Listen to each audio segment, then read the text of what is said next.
हटाता है तो दोनों सौतेली बहनों की शक्लें बन जाती हैं। आगे पिताजी, अब शुरू हो जाएगा दोनों बाप बेटी का मेलो ड्रामा।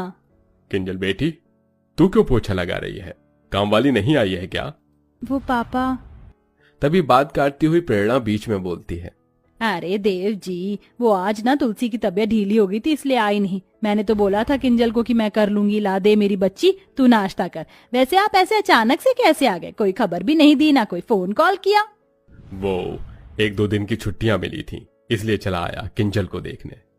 पापा, आपको तो किंजल दीदी के अलावा हम दोनों दिखते नहीं, थोड़ा प्यार हमें भी दे दीजिए। आफ्टर ऑल हम आपकी बेटी हैं। हाँ, जानता हूँ। देव अक्सर काम के सिलसिले में महीने महीने बाहर रहता था, इसलिए उसे इस बात की कानों कान खबर नहीं थी कि उसकी दोनों सौतेली बेटियों ने किंजल को नौकर बनाकर रखा था।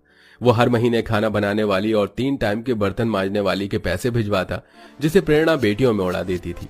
लगभग 2 दिन बाद देव वापस लौट गया और फिर से सब वही शुरू हो गया।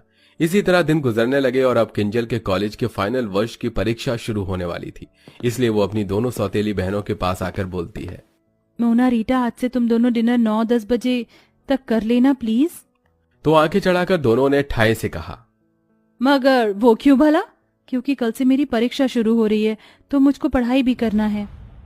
क्यों रे जली भरते की शक्ल वाली, तुझे क्या लगता है कि तू पढ़ लिख कर कलेक्टर बन जाएगी? बेलिनी, तुझे रोटियां आई हैं। हम अपना रूटीन नहीं बदलेंगे। हम रात के 1 बजे डिनर करती थी और 1 बजे ही करेंगे, समझ गई? दोनों का फैसला सुनकर मायूस मन से किंजल उन्हें 1 बजे रात में डिनर करवाती है और बाकी टाइम घर के कामों में उलझ कर रह जाती थी। एक दिन जब वो रात के डिनर के लिए दोनों से पूछने आती है तो दोनों शॉर्ट सा गाउन पहने मेकअप में लगी पड़ी थी।